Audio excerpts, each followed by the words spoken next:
You know what time of the week it is. It's time to light 'em up, baby. Let's go.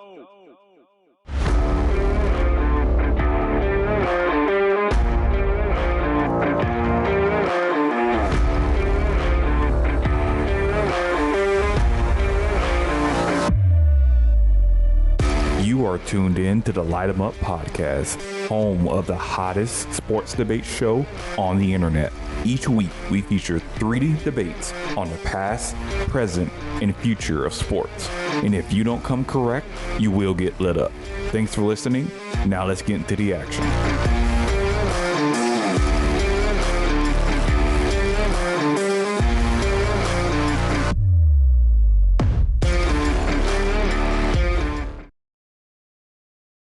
Our first debate is going to be revolving around the best defensive player coming out of the NFL draft this year, with Brett arguing for Aidan Hutchinson in his Light 'em Up debut, and Patcast arguing for Trevon Walker, also his Light 'em Up debut.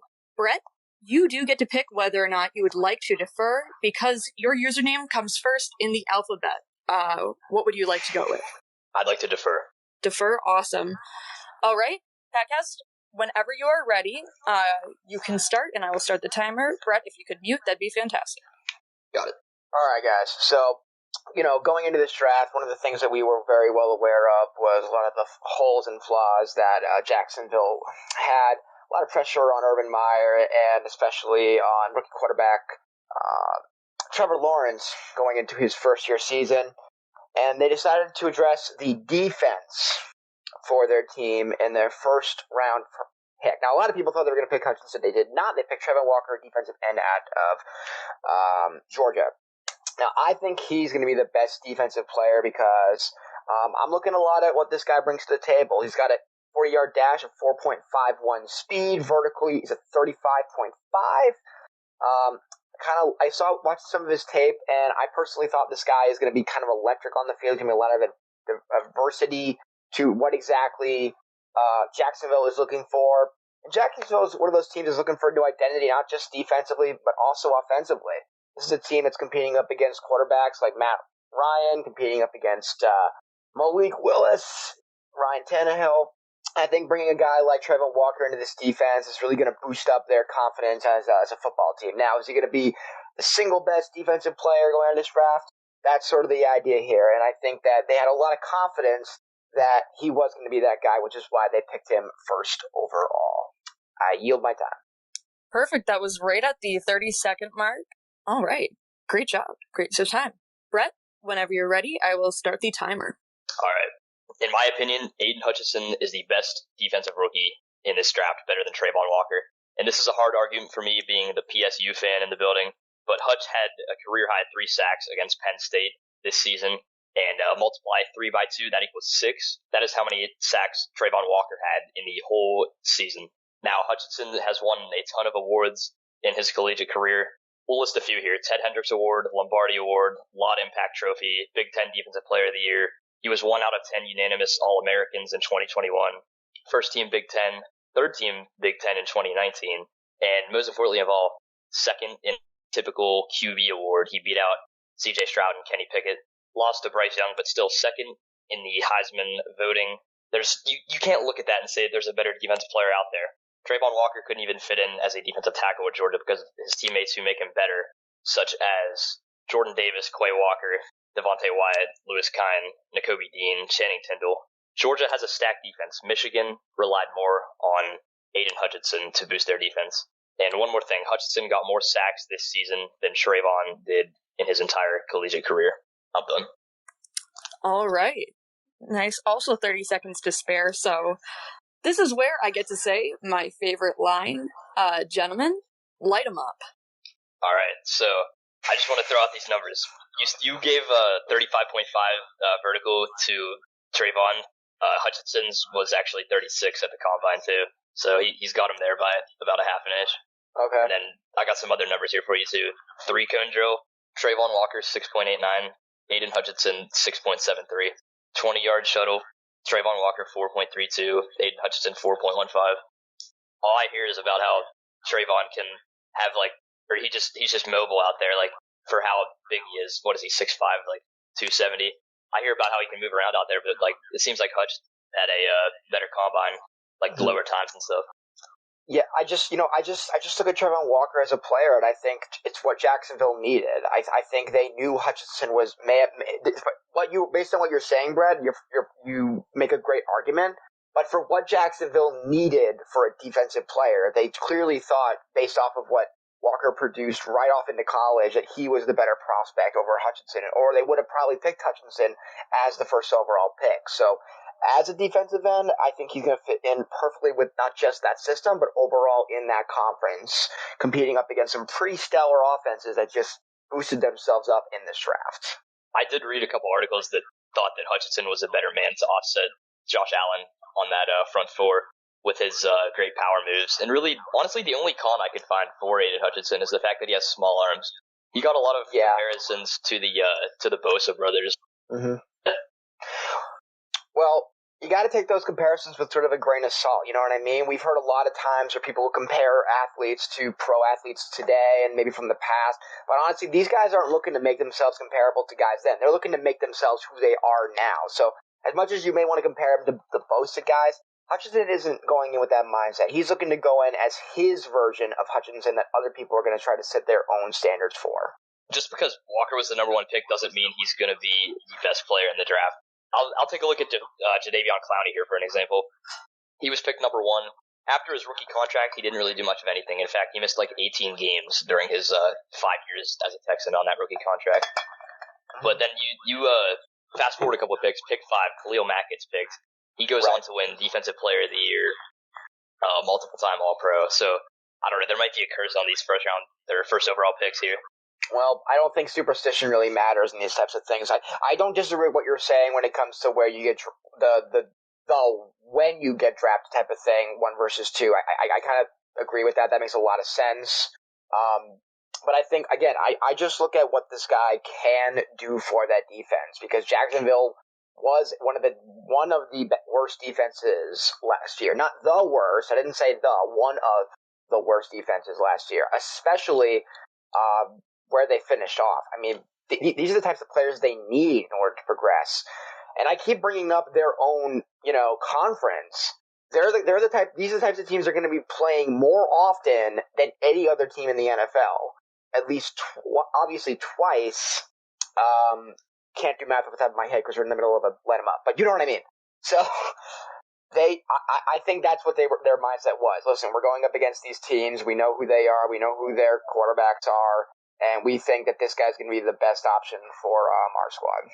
Do you think it will be able to translate to the NFL? I think it can. I mean, there's obviously no guaranteed, but that can go for Hutchinson as well. For all we know, Hutchinson sucks. Goes in the NFL, he's a complete bust, and all those things that they said about him or Walker could be complete flukes. And some guy who, as you mentioned, maybe goes in what was the 5th round pick.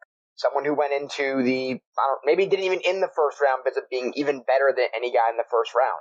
That's what the draft is all about. It's projection. It's about seeing what's on the field in college and just sort of hoping that it translates well in college. And we've seen too many examples where that can be the case, but just enough examples where that may not be the case. And we forget all about these guys despite where they get drafted or what the hype it might be. What about all the talent that surrounds Walker out there?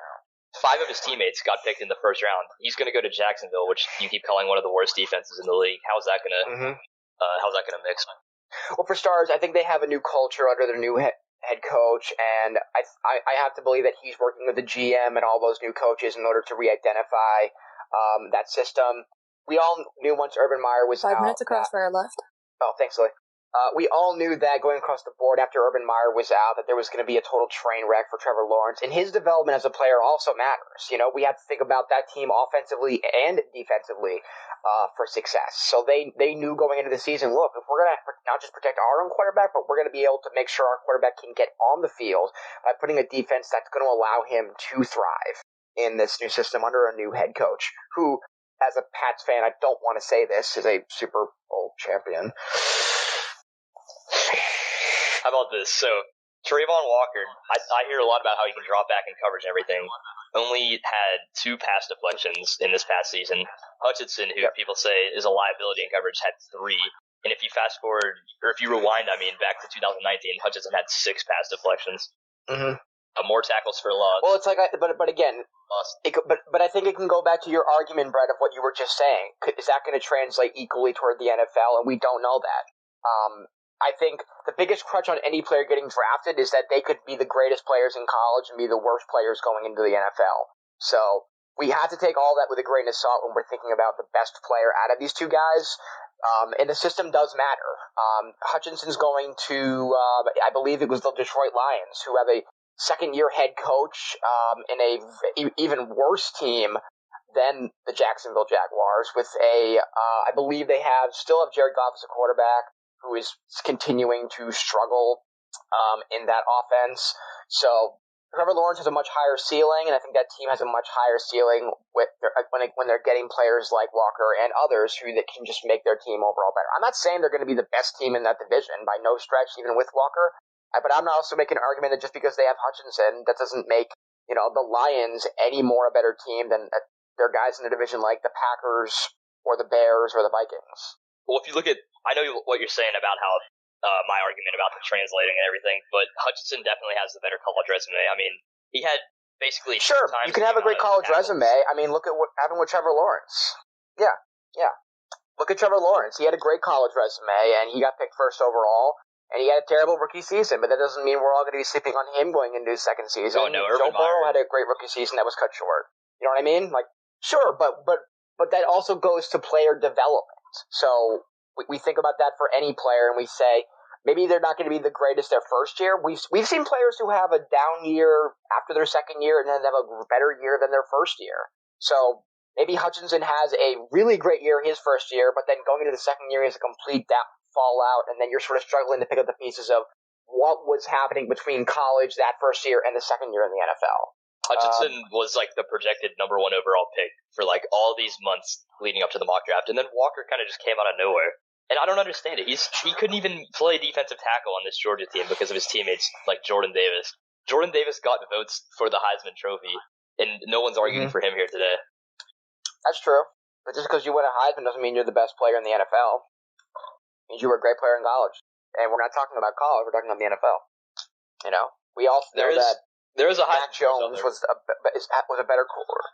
That's true. We all know Mac Jones was arguably the better quarterback in as far as that rookie class, and that's the projection going into this year, maybe year 3 when they completely evaluate it. So if Lawrence can have that bounce back year because his defense stepped up and he's able to get back on the field with a new coach in a new system, that's the type of game changer. 1 minute left.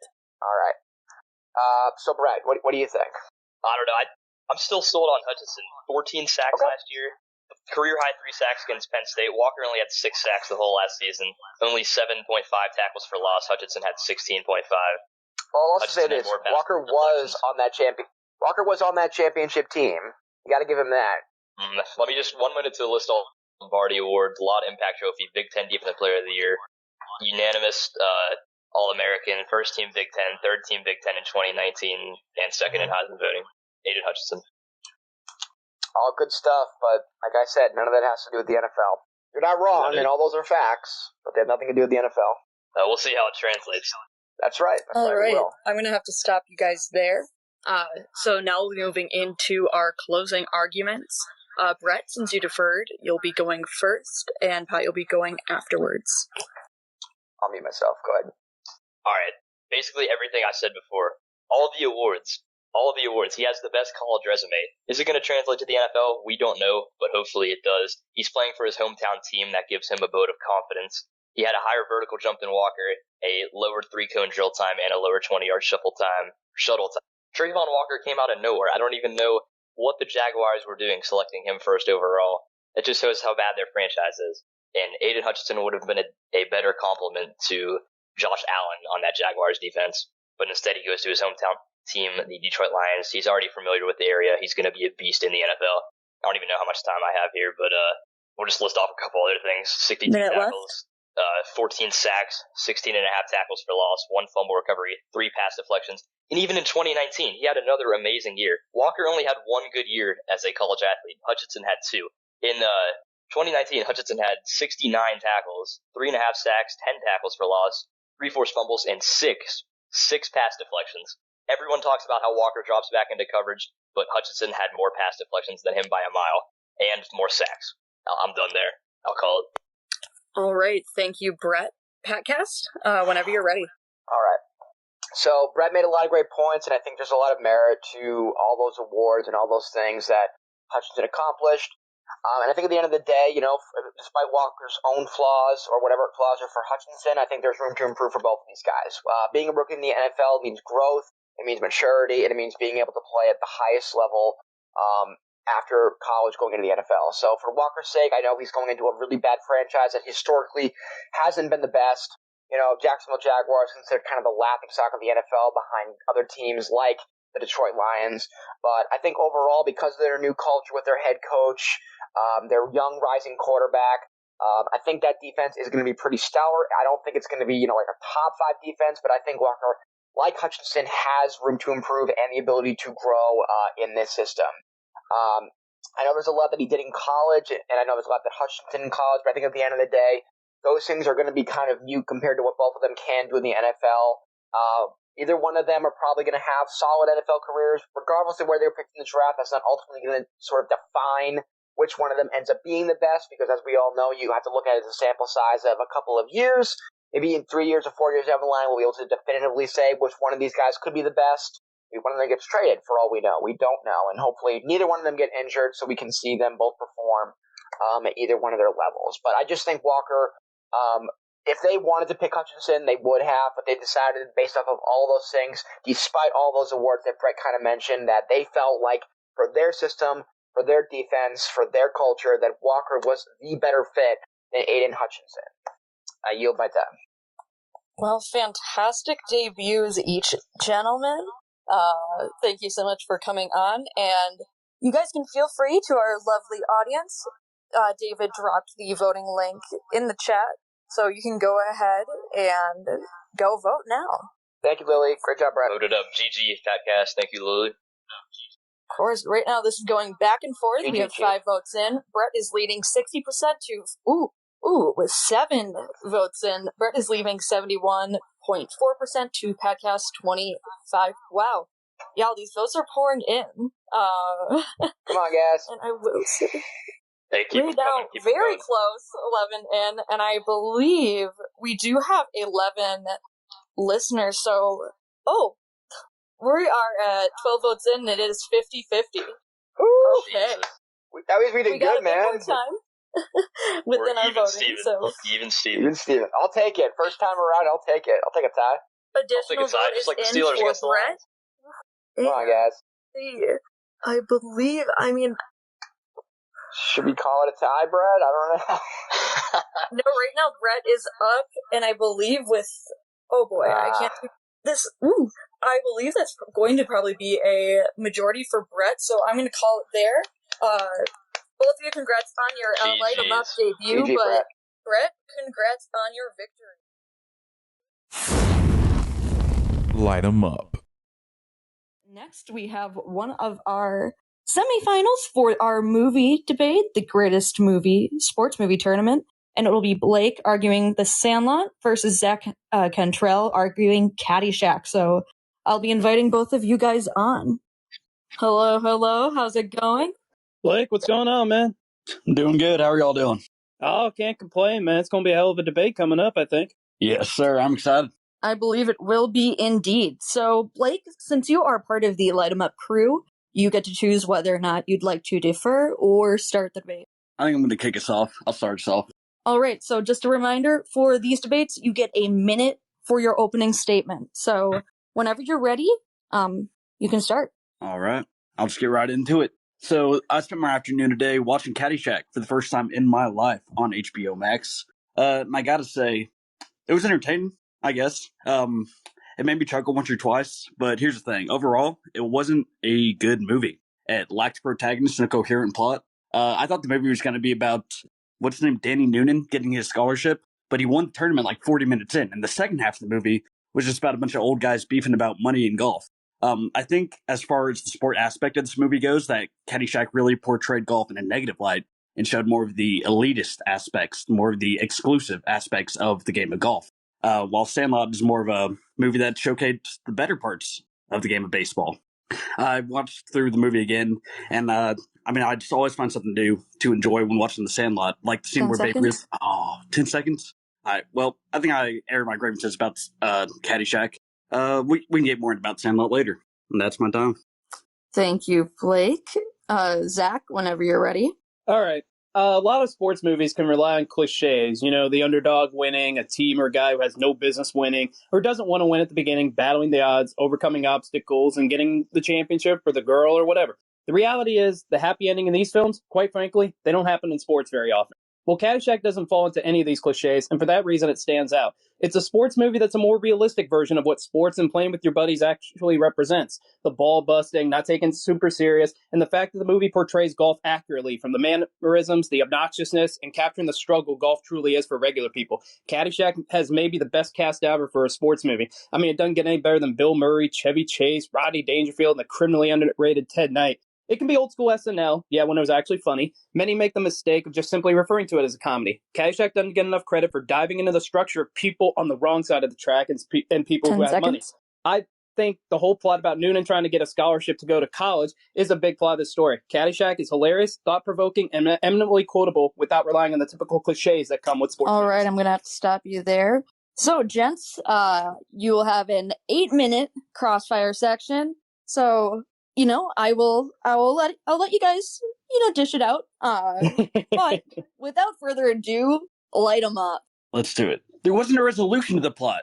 We have no idea if Danny got the scholarship. He just won the event and slept with the judge's niece. And I guess we just assumed that he didn't get the scholarship after that. There was no resolution to it. The resolution of the movie was Danny hit a big putt because Al, the bad guy or the good guy, we need to talk about him too. Who is the protagonist in this? Who are we supposed to be cheering for? We don't have to cheer for anybody. We can cheer for the entire cast. That's what makes this film stand out. You don't have to have necessarily a protagonist or an antagonist. And my biggest issue with The Sandlot is the lack of actual baseball. Yes, it's a great sports movie, but to me, it's more just about nostalgia and how things used to be rather than the actual on play of baseball. We just don't see too much of that. They never keep score. They just go to The Sandlot every day and do random baseball stuff. And the thing that stood out to me, adult Scotty Smalls has got to lead a boring life if he's just going to spend the entire movie talking about how things used to be rather than what's going on right now. No, how does he live a boring life? He's living everyone's dream on this app. He's announcing for the Dodgers. We know that. He was just telling a story about him growing up. And it showcased the rivalry game. It showcased multiple aspects of the game of baseball, while Caddyshack really didn't do that. It showed a bunch of guys trying to, having a dick measuring contest, essentially. But that's what golf really is. Like, if you go out and play a round of golf, half of it's not even about the actual golf. It's about, ball busting your buddies, making jokes about how they can't putt or how, they don't do this and that. Like, that's the realistic aspect of golf, where I think Sandlot a lot of times is more just about pure fantasy. And, fantasy is great in movies, and I understand that, but there's nothing wrong with realism either. Well, the realistic fact of the matter is that it wasn't really a good movie, and that it wasn't appealing. It didn't make me want to go out and play golf. Sandlot showed a bunch of kids going together and having the best days of their lives in the summer. It did show the sport. It showed different aspects. It showed the romantical, that's not even a word, I'm going to say it again, the romantical aspect of the game with the 4th of July, with Ray Charles' rendition of America the Beautiful going in the background. That gives me goosebumps every single time. And then it showed the more intense, the more heated side when they were playing Little League and had a little more trash talk, but they still stuck to the game. Sandlot, it just had a bunch of it felt more like a clip show. Bill Murray, you brought him up being a big part, being a big headliner in this movie, but I don't really understand what his point was. He was just beefing with the gopher, and then you'd have shots where he was smoking weed or being a perv on the women on the courts. I don't think his character is really that, what's the word? Well, in many ways, I guess The Sandlot was ahead of its time as far as the misogyny aspect. You hit the ball like a girl. They don't necessarily do a great job portraying women in the best lights. And I know that was 1989. I know it's a different time and all that stuff, but these are things you got to keep considering. Everybody says Caddyshack doesn't hold up. Well, The Sandlot, in that instance, doesn't necessarily hold up particularly well. They have trash talk about a girl, while in the Caddyshack, they just had Sandlot where everyone was passing around the judge's niece. That was just a weird character arc, and it was unnecessary. There's multiple, it felt like a quarter of that movie was just love scenes with her and Chevy Chase, her and Danny Noonan, who was cheating on Maggie. Can we talk about that? The main character cheating on Maggie, having a pregnancy scare, that was 15 minutes into that ended, and just nothing ever came from that. Nothing ever came from that, but that's also an aspect of why this movie is realistic in many ways. Golf, let's face it, most people that play golf are rich assholes, so in the rich asshole part fits in perfectly. So what's engaging about this movie? There's not really a The feel-good one-liners, spot. the jokes, the fact, it's realistic as far as be the ball or hey, Noonan, there's so many quotes that can go along with it. And, this is how guys actually act on the golf course on many occasions. I don't know if you've ever played golf, but, part of playing golf, it's not necessarily about how well you shoot. It's about ball busting. It's about, gambling, which another big aspect. They gamble for $40,000. And the final hole, there was a better resolution. They split the plot in half. They did like split the it first in half half. was about Dan Newton, the second half was about the concert. But here's the thing: there was a resolution to the end of halfway point. Caddyshack. 4 minutes left. There was not a resolution to the end of Sandlot. Sandlot, the last they got the ball back. They made a relationship. Sandlot was a tough watch. The last part of Sandlot. What do you mean? Benny the Jet having the showdown, confronting his traumatic past when he had that Western style standoff with Hercules. He slid and grabbed the ball. Hercules busts off the chain, chases him around town. That was a bad. You didn't enjoy that ending? It went too far. They just blew up the golf course. It was a cool pyrotechnics scene. It was a cool showcase of that. But that was the resolution. Then they knocked the ball in, and then Al Trebek, the douchebag, who's been an asshole the entire movie, just says, let's get laid, and everyone cheers, and that's the end of the movie. The Sandlot, they built a relationship with the blind man in the back, who everyone feared for a long time. That's a good resolution. They become friends, we save everyone's future, that Benny the Jet goes to the league, Smalls has a career in baseball. I think that's a pretty good resolution. Yeah, I'm not the romantic type, so maybe that just doesn't appeal to me as much as the laughing aspect, the frat boy nature part of it. So I'm just not a romantic. I'm not like this. I don't need to feel good at the end of the movie. I need to be entertained. Caddyshack. I don't need to either. And I'm the frat boy. Like, Caddyshack was made for me, but there's a lot of scenes that just felt cringy. Like, why did they just keep flashing I don't understand the judge's niece the whole time was just kind of making me like she's attractive, but it was just like an uncomfortable storyline. She was just kind of being hoed out around the course, was she not? That was the very reason she was in the film, to make it uncomfortable for all the guys. Okay. I like confirmed. I mean, like, she didn't have a character arc. She was just a distraction. Like, the end scene with her, I thought there was going to be some resolution. Maybe she got with Chevy Chase, but now she just got disappointed when she missed the putt. And it's hard for me to get over that. There's also... What's up? Seems like Small's stepdad's kind of an asshole because, he's so busy working from home in the year 1962 and somehow he can't play catch with his kid. Like, there's so many plot holes to this movie as far as, it's almost it's just a beautiful mess. I understand it's a beautiful mess, but the reality is it's just all over the place. And, his stepdad should be way happier about the Murderers Row baseball from the 1927 Yankees because that's the greatest team of all time. Why is he not all excited about it? He should be happy about it. I mean, he's just a baseball memorability guy. The whole point of the big closing part was him trying to get the ball back to replace it. He didn't know that he was learning about the game of baseball. He took his dad's Babe Ruth ball, not knowing that it was a Babe Ruth ball. I don't know why his dad wasn't really that upset because his dad never really found out. And I don't know why his dad didn't have a better relationship with his son, but he was a working man, so his son had to find other outlets. Well, what's up with Mr. Myrtle? He couldn't have possibly played with Babe Ruth. That was too long ago, and because Jackie Robinson didn't break the color barrier until 1947. Okay, yeah, that's a plot hole, but there's still a coherent storyline. It follows it. There's plot holes in the movie. I'm just saying Caddyshack doesn't really have a coherent storyline. It split the main plot in half. It had a 1 minute left. Ending. It had an ending for the caddy golf tournament, but then it just went into a bunch of nonsense. What stands out to me is coming into the club and be like, "Oh, this place sucks." Well, for a kids movie, The Sandlot has little to no character development because Scotty and his stepdad, the tension's all over there. All over the film, and it got waved off by the voiceover at the end. We don't really get any kind of resolution to that, and the biggest tension is that Scotty's just an egghead who has no friends, and at the beginning of the film, Scotty can't play baseball. Like, that's just completely unrealistic. I don't understand how there's another plot hole. There's just so many things about this film that on its surface just doesn't make any sense, and we overlook it because it's nostalgic and it's a children's dad wasn't the main character. The dad wasn't the main character. Smalls was the main character. He was the protagonist. We're seeing how he's building relationships in a new town. The protagonist, Danny Newton, in this movie was just cheating on his girlfriend and then being a caddy, deciding maybe I want to go to college, maybe I don't, but then we forget about that. No one mentions it at all for the rest of the movie. All right, gents, I'm going to have to stop you there. We'll be moving into our closing debates then. I start the closing. Yeah. Yes. Thank you. All right, whenever you're ready. All right. So, folks, The Sandlot's a great sports movie. No one can or should deny that. But the fact of the matter is, while nostalgia is great, it's a powerful drug that convinces people of things like saying that high school was the best days of their lives, for example. But the way Sandlot's told through Scotty Small's eyes, with so many holes in the film, it seems more like drunk history at times than a premier baseball movie. It has little actual baseball, and The Sandlot's not even close to being the best baseball movie of all time, while Caddyshack is the best golf movie of all time. Caddyshack is everything you could want in a sports movie without getting too mushy. Drama, action, a man living out his childhood fantasy, and memorable one-liners that people still remember all these years later. The pool scene with the caddies jumping in, trying to pull off synchronized swimming, Carl describing the Dalai Lama, which, by the way, totally improvised, the Baby Ruth incident, some of the funniest scenes of any movie ever, let alone a sports movie. Even the golf scenes are, for the most part, not over the top and realistic. More importantly, every golfer on every level can relate to Caddyshack. Who hasn't heard Noonan or get in the hole or be the ball? Caddyshack's a timeless classic that makes golf entertaining and enjoyable, which in and itself is an accomplishment. The Sandlot's a nostalgic classic, but Caddyshack is the superior and more realistic 15 film. seconds. And All right. I'm sorry. Go ahead. That's I fine. have to stop you there. Gonna have to stop you there. But good job. Blake, whenever you're ready. What the hell is realistic about Chevy Chase just swinging a golf club between his legs behind his back saying be the ball, hitting it into the hole every time? No one's that good at golf. What is realistic about Bill Murray setting up plastic explosive squirrels around the course? There's nothing realistic about that. The Caddyshack just made me not want to get into golf. Everyone in that club was this rich, snooty asshole. I don't want to be in that environment.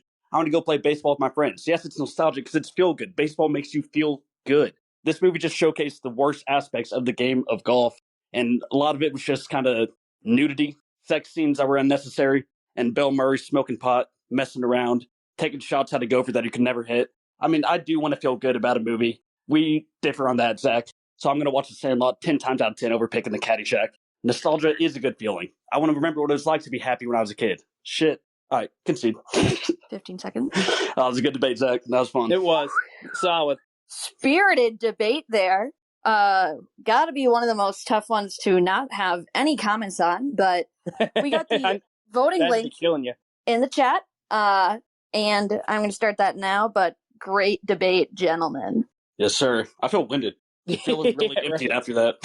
Yeah. You were both going at it. I do say so myself. I like it. Yeah. So what happens? I guess we both watched the other movie today, because I also watched The Sandlot earlier today. Yes, With sir. 10 That's votes in, Blake is leading 60% to 40%. I was surprised that Caddyshack was only an hour and a half, and I did like to have it like a digestible chunk. That's good to have. We need to get back to that film medium. Right. But you plugged HBO Max. Apparently that was the wrong one to plug in the chat. Yeah, I saw that. Another vote in, very close, 54.5% to 45.5. Blake still narrowly leading. I believe we have 12 people in the chat viewing, so still got about a minute left in voting. Come on, who don't want to see an undefeated showdown with me and Nelly next week? Who wants Get to see your a vet votes in. showdown, huh? Ooh, and looks like we got 12 in right now, and that is going to put Blake at 58.3% to Zach's 41.7%. Oh, that was close. Yeah. And I'm going to wait a second. I don't believe we have any more votes coming in. So with about 30 seconds on the clock, I'm going to call it. Blake, congratulations on bringing Caddyshack down here and getting Sandlot the dub. Thank you. I appreciate it. I'm excited to go to the finals. Great debate, Zach. Yep. And great job in this tournament, Zach. Phenomenal. Got to give you mad props.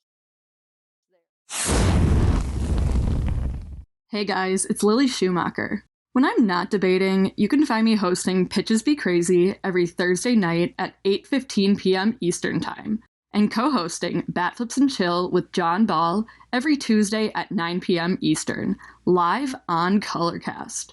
Thank you so much for listening to Light 'em Up. Now, let's get back to the action. So this next debate, I'm going to invite on EasyMoneyNelly and Jake.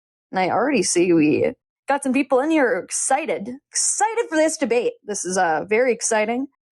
I guess I'll say excited one more time because boy howdy am I. So their debate, who? Light 'em up! Whoa! Light 'em up, Jerry! He's coming in hot. Oh, I'm fucking ready to go. Here we go. Okay, Here we go. boys, pause. I'm going to introduce this debate. So this is going to be who won the NFL draft. EasyMoneyNelly is going to be arguing for the Philadelphia Eagles, while Jake 3152 is going to be arguing for the New York Jets. So Nelly, since you are a member of the Light 'em Up crew, you get to decide whether you want to go first or defer. I'll defer. That's who Jake's got. All right. So Jake, whenever you're ready, I will start your 2-minute timer. Okay, Lily, do you hear me okay? Is there any background noise? I hear you fine. You sound good right now. All right, well, then I'm going to start right now. All right, so the New York Jets had the best draft in the 2022 NFL draft. It's not even remotely close. They got 3 top 15 players. Not 1, not 2, but 3 top 15 players. Ahmad Gardner, his nickname is Sauce. Best chain in the business. He gave up 8 catches last year. 8. That's it. Not give up more than 13 yards on any of them. The guy is an absolute lock. I wish he was my lock in middle school for my locker, so I had to mess up that stupid thingy lock all the time. Garrett Wilson, absolute stud. He was in a stacked receiving corps at Ohio State, and he still had 12 touchdowns. Absolute beast. Zach Wilson, too, licking his chops. And Jermaine Johnson, guy should have been a top 50 pick, and we got him at 26. We gave a couple draft picks to get him, but we still had some draft picks. That's the beauty of having a lot of draft picks. Joe Douglas has done a good job. He's very athletic, perfect fit for solid defense. He's a beast. Jeremy Rucker could have been a first rounder. Got him in the 3rd round. Pass catching time that we need. We got the running back, Breece Hall, who's a great 2-way back, 3-down guy. We got 2 really good young backs. Max Mitchell's going to be a really good right tackle. We got him in the 4th round. Michael Clemens could be a good situational edge rusher. The Jets absolutely killed this draft. No one even remotely compares to them. I concede my time. I consider this debate, in the words of Alice in Chains, over now. Wow, with 40 seconds left. Thank you, Jake. If you can mute yourself, Nelly, whenever you are ready, you can go. Alice in Chains sucks. The topic we have today is who won the NFL draft. Winning a draft isn't entirely about individual selections. When looking at the end of the weekend, after all the picks have been made, a story is told. We can get to the nitty-gritty and discuss individual picks, and I look forward to doing so with you, Jake. But the reality is that players aren't judged in a vacuum, but for what teams and schemes they fit into. While I do applaud the Jets on the majority of their selections, I feel as though their draft strategy was flawed. They selected 3 players in the 1st round, an opportunity the Eagles passed on due to potential salary cap implications down the road, something Jet fans aren't used to since they haven't had a 1st-round pick get a 2nd contract in a decade because they're dog shit at drafting. While I love Breece Hall selecting running back again in the 2nd round in back-to-back years, is poor resource management. Sauce Gardner is an elite corner. Garrett Wilson's a very safe wide receiver pick, and Jermaine Johnson's a top 4 edge in this draft selected with the 26th pick. I like the players the Jets selected, but unlike the other 2 debates today, we aren't arguing the best players drafted, but the best draft. Jordan Davis was the best defensive tackle in the draft, but his only weakness was supposedly conditioning and his inability to be a 3-down player. We had the best defensive tackle duo in the league and a great rotation, alleviating any conditioning issues. Cam Jurgens is a somewhat raw center. Now he gets to learn behind Jason Kelsey and the best offensive line coach in the league in Jeff Stoutland. Nakobe Dean fell to rumored medical issues. And instead, he's going to be practicing this Friday in rookie camp. His main concern, his size and ability to shed defenders. Good thing we just drafted Jordan Davis, who is 6'8", 350 pounds. While the Jets drafted great, we also drafted great, and we traded the 18th pick in the late 3rd for one of the best young receivers in the league in A.J. Brown, and immediately signed him to a 4-year deal. Philadelphia didn't have the luxury of taking 2 players in the first 10 picks. Winning the draft isn't just about drafting 3 first-round picks. It's also about not building around the worst starting quarterback in the NFL last. That is all my time. All right. So, this is where I get to say my favorite line. Gents, light 'em up. All right, so, Nelly, I just want to let you know, I don't want to sound like the Eagles had a bad draft. They had a fantastic draft, probably the 2nd best draft next to the New York Jets. But, so I look at their draft. They got Jordan Davis, who's a freak. If he's running at me, I'm just going to lay down and just die right there because he's very scary. But they got 2 guys that are going to help them right away. Jordan Davis and Nakobe Dean, great value. But other than that, I've never heard of any of these other guys. You know, the Jets are going to have at least 4 or 5 guys that are going to help them right away. You didn't hear about the 2nd best center in the draft behind the guy who's a generational prospect in Tyler Duval. He's not helping them right away. They got He's going to be competing for guard. He's going to be competing for guard. They already came out and said that. I like your draft, right? I think you guys are like a high schooler, like a guy that played football. You peaked in the first day, right? Those 3 first-round picks are great. The 2nd round, I like Breece Hall. Great back. Back-to-back years with 2nd-round pick, it just doesn't make sense in terms of asset and resource management. And you almost tried to trade back in the 1st and be a 4th first-round pick, which would have been even worse somehow. You pick a project tight end in the 3rd round who was the 4th fiddle on an Ohio State team that was solid, right? Wilson and Olave are both good. And when it comes to Wilson, who I do like quite a bit, he's fine. right? He doesn't have Drake London's size. He doesn't have Jameson Williams' speed. He doesn't have the physicality or skills of Treylon Burks. He's a 6 foot solid like slot receiver. He'll be good, like a Jarvis Landry. You don't want Jarvis Landry with the 10th pick, right? So I think that's the one. I'm not going to shit on Sauce Gardner. I love that pick, and the value for Jermaine Johnson isn't bad, but I don't like the Wilson pick at that personally. Who is the pick that you don't like, Nelly? Wilson. You know, like, all right, so you look at the other receivers. Drake London shattered his ankle. He didn't break it. He shattered his ankle. You got Jameson Williams coming off torn ACL. Do I think he'll be bad? No. I think there's probably 4 or 5, maybe 6, 7 improvable receivers in this draft. Last couple drafts have been like that. But you got Drake London coming off a major injury. Jameson Williams coming off an even more major injury. ACLs aren't major injuries anymore. It's like a sprained ankle at this point. Who cares? It's still a major injury. Yeah. Came back for 6 months from an Achilles. I'm saying you took the lowest upside receiver at 10, right? And your whole strategy, this whole draft for the Jets was to build around Zach Wilson, who was the worst quarterback in the draft. I'm not going to touch on him any longer. What I'm saying is you trade up into the third. I like Jermaine Johnson, but you're giving up assets. What happens in 4 years from now, Jake, if they're all good? Are you going to pay all 3 of them? 3 of the top 5 highest paid positions in the league other than left tackle and quarterback? That's not what we're worried about. Now, you're an Eagles guy. Eagles, they're a pretty good franchise. They're not amazing, but they've had a lot of success. When was the last time you won a Super Bowl? And that's what I'm saying. The Jets have nothing to lose. What do they have to lose at this point? Like you said, they're going to drafting. Yes, they are.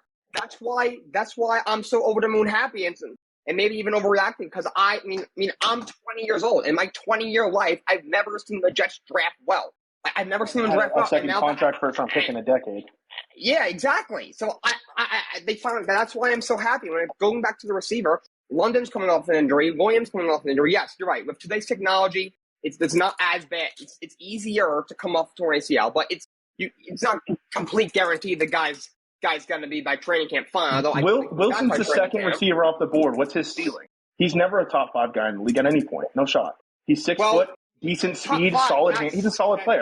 That's a very, very high expectations for a rookie who's now going to be playing. You should be expected to be a top 5 at your position, and he's never going to hit that at any point. Treylon Burks, good. 10, yes, he should be top. He's not going to hit top 10 either. He's not going to hit top 10 either. No shot. I disagree. I think he will hit top 10. He has the whole. Yes, he's got the whole package, and you got 2 guys coming off injury. What's the whole package? He's mediocre speed. He doesn't have great size. His hands are okay. He can't beat press coverage. So he's undersized. Look at all these little tiny receivers coming out. You mean like 6'4" Drake London, 6'5" Treylon Burks, 6'2" Jameson Williams? No, I mean this year. You got guys like Marquise Brown. All these. I'm talking like your pick. Stop the 4th pick. You took guys by size. Every sport, every year, if the guy's not gigantic, people are saying Kayvon Thibodeaux's undersized. If that guy's running at me, I'm scared to death. Yes, I'm an out-of-shape 5'6" white guy, but still, stop judging people because of size. It's the problem with people, the way they viewed the draft. You guys picked arguably the best corner in the draft at 4. Congrats. You didn't fuck up the 4th pick. Congrats to New York Jets for the first time. At 10, you reach on receiver when Jameson Williams is there, or even Treylon Burks would be a better pick, right? You went safe. I get it. He's probably not going to be a bust. He's not going to ever be a top 10 receiver, and you used it in the top 10. You trade up for Jermaine Johnson, who I do like, right? Problem is, 4 or 5 years from now, and I know you don't know this because your team's dog shit and you guys don't have any organizational value and don't value free agents, that sort of thing, and they don't get second contracts. But a edge rusher, a corner, and a receiver get paid a lot of money nowadays. So 4 years from now, 5-minute warning. What are you going to do with 3 of them? All 3 of them? You get the 50-year option, and then after that, if Zach Wilson's any good, you're not going to have any sort of cap space. It's resource mismanagement. I like the picks in a vacuum, but as an organizational draft strategy, it makes no sense. Well, that's something we'll figure out. Who cares about that right now? We're not worried about that right now. That's why you're a dog shit franchise, because you're not worried about that right now. You're just living in the moment, taking bad picks and bad players. That's what a good franchise does. Bad players? I'm not talking about 8 catches. Yeah, Wilson. Okay, we can keep going to Sauce. At least 3 studs. You got probably 2 more great players. And the Eagles got 2, maybe 3 good players. Jets draft was just overall better. It was deeper. They got more talented players. The Jets draft was just better. You have 1 good pick, Sauce Gardner. What do you mean 1 good pick? Can I finish? Sauce Gardner's great. I'll give you that, right? Wilson's, they reach at 10. We'll see. And Jermaine Johnson, sure. I'm talking about the organizational draft strategy makes no sense. You're not going to be able to pay all 3 of those guys. Let's talk about Philly. I'm sick of talking about a dog shit franchise. Jordan Davis was the key linchpin of the best defense in college football history. And he's going to be a great player. I'll definitely give you that. He's going to be an absolutely great mauler. Cam Jurgens is going to fill in and learn under Jason Kelsey. And I'm sure he's going to end up being an all-pro as well. Nakobe Dean is practicing Friday. There's no he's injured his pec. He's practicing Friday. They already came out and said he'll be there for rookie OTAs and minicamp. He's ready to go. So he falls to the third round. And at worst, he was no lower than third on MO Sports, and he was marked to Philly half the time at 18 or the 19th pick before. Right? That's what I'm saying. Why are we taking Breece Hall in the second round? You just drafted Michael Carter last year. Right? Why are we taking the tight end from Ohio State? He didn't do jack shit at Ohio State. You just signed C.J. Uzomah. You just signed Conklin. What are you going to run 3 tight ends, 5 running backs, and 6 receivers? What kind of fucking offense? That's it makes no sense. There's no strategy. Before his offense. His offense is a San Francisco. He liked multiple tight ends. Obviously, Kittle was the feature guy. When you have George Kittle, you don't give time to other player. But those LaFleurs, they like their multiple tight end sets, and he's a good player. Is he going to be amazing? No, but he's going to be solid. I mean, the Jets haven't had even a below average tight end in probably since before I was even born. So, and some people thought he was using a third round pick on a guy who might be that's great value. A third stringer going into the year. That's what I'm saying. Joe Douglas is picking on these guys because, man, Zach Wilson was the worst quarterback in the league last year. He had less passing touchdowns than fucking Jalen Hurts had rushing, if we want to talk shit about Jalen Hurts and people in the chat. This is what I'm trying to say. Your team is building around the wrong person. I love Sauce Gardner. Great pick. Jermaine Johnson, great value at 26. But if you're drafting a running back in the second round, a dog shit tight end in the third, and sort of decent rotational pieces in the fourth, and you don't even pick in the 5th, 6th, and 7th round. You guys peaked on Friday. Good enough. Hot clap. You didn't fuck up the 4th pick. That doesn't mean you won the draft. Jets fans have been down so fucking bad that this is the best draft they've ever seen. It's ridiculous. You didn't fuck up one pick. 2-minute warning. Yes, this is the best we've ever seen because we're a bad franchise. Yes, you're absolutely correct. The Jets are crap. I'm not saying they're going to go to the playoffs next year. They'll be 7-10, but they're not going to go to the playoffs. But the debate is who had the best draft, and the Jets had the best draft. And at the very least, between the Jets and the Eagles, we got 3 studs in the first round, and we got 2 other guys. Breece Hall is going to help us. Jimmy Rucker will help us. I think Max Mitchell might start a right tackle. George Font's nothing special. Well, the Eagles got one guy in Davis who's going to really help them, obviously. Dean, I agree. Are we just not including A.J. Brown? So you use the 10th pick on the second best receiver on Ohio State. We give up the 18th and the late 3rd and get one of the youngest best receivers in the league who's 24 years old and get him locked up for 4 seasons. Wilson's okay. He'll be fine. I'm not calling him a bust. I'm not going to be hyperbolic. He's a fine player. He's 6 foot with mediocre speed. He can't break press coverage. Yeah, let's have 5'9" Elijah Moore be your X receiver on the outside. Can't wait to fucking see that. He's very, very good. It's just all these picks, it's like you're chasing a dragon. Zach Wilson's dog shit. Once you realize he's not good and you don't have to build around him anymore, maybe you actually won't fuck with the picks. I like Joe Douglas, but it's a fruitful cause. Zach Wilson's not good. Getting all these running backs and receivers and tight ends ain't going to help shit. And your defense still sucks. No matter how many times you put Sauce Gardner on there, guess what? I'm going to throw to the other fucking side. Who's your second corner? They had a couple guys that played well last year. People don't realize that. Brandon Eccles played pretty well last year. Brandon Eccles. I'm played well right at Brandon fucking Eccles, dude. Come on. Stop it. Who on that team's from Miami? They have guys over there. You don't watch the Jets, the guy. Watch the Jets. They got guys over there. Stephon Diggs. He's going to stop fucking Jalen Waddle and Tyreek. Get the fuck out of here. Come on. You guys did okay. Congrats for the Jets. A little pat on the head for a little kid. You get a little star on your TV. You guys did all right. This whole Jets going the draft is just nonsense. Complete asset mismatch. The Eagles going to is nonsense. They got running back players. You haven't said anything about the Eagles draft because there's nothing to say. We just did great. Right. I don't want to do it, but I'm going to have to end it there. Okay. So, Spirited Crossfire, gents. Now, I believe... Oh, Nelly, did you defer or did you go first? I deferred. I went first for opener. All right. So, whenever you're ready, you can begin your your closing statement. You got 2 minutes. Am I going first? Yes. Oh, I thought I opened, but that's okay. I will start right now. Okay, so the New York Jets got Ahmad Gardner, best corner in the draft, absolute stud. Fills in the need to never get more than 13 yards for crying out on the 4th best team in the country. Yeah, Garrett Wilson, absolute stud. He had 12 touchdowns in a very competitive Ohio State. Receiving core Jermaine Johnson, a guy who's going to be an 8, 10, 12 sack a year guy. They got him at 26, should have been a top 15 guy. Jimmy Rucker's a really good pass catching tight end. It fills a need. Now we got a couple good tight ends, which fits their offense. Could be the first round. I got him in the 3rd round. You got Max Mitchell, who's going to be a really good starting offensive tackle. Got him in the 4th round. We got an incredible running back duo with Breece Hall, Michael Carter, 2 guys who might be Pro Bowlers in one backfield. It reminds me of Alvin Kamara and Mark Ingram a few years back. Michael Clemens is a really good fit for South defense. Very versatile. He can play inside and he can play outside. The Eagles, outside of getting Jordan Davis, who and the Kobe Dean. Didn't get anyone who wows me. The O-line that they drafted might not even play this year. I don't even know who the heck else that they drafted. Just got better depth. They got better players. They had a better draft, and I don't have anything else to say besides vote for me because I win. All right, you had about 50 seconds left there, but fantastic closing argument.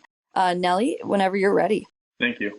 Hall of Fame GM Bill Polian made this famous remark about the draft, quote, rounds 1 through 3 are easy picks to make. Rounds 4 through 7 are the picks that make Super Bowl champions. Brees Hall is a great back, but back-to-back second-round running backs is bad resource management. Tight end Jeremy Ruckert in the third had little college production and will be stuck behind C.J. Uzomah. Offensive tackle Max Mitchell and defensive end Michael Cummins project as depth pieces and solid rotation guys.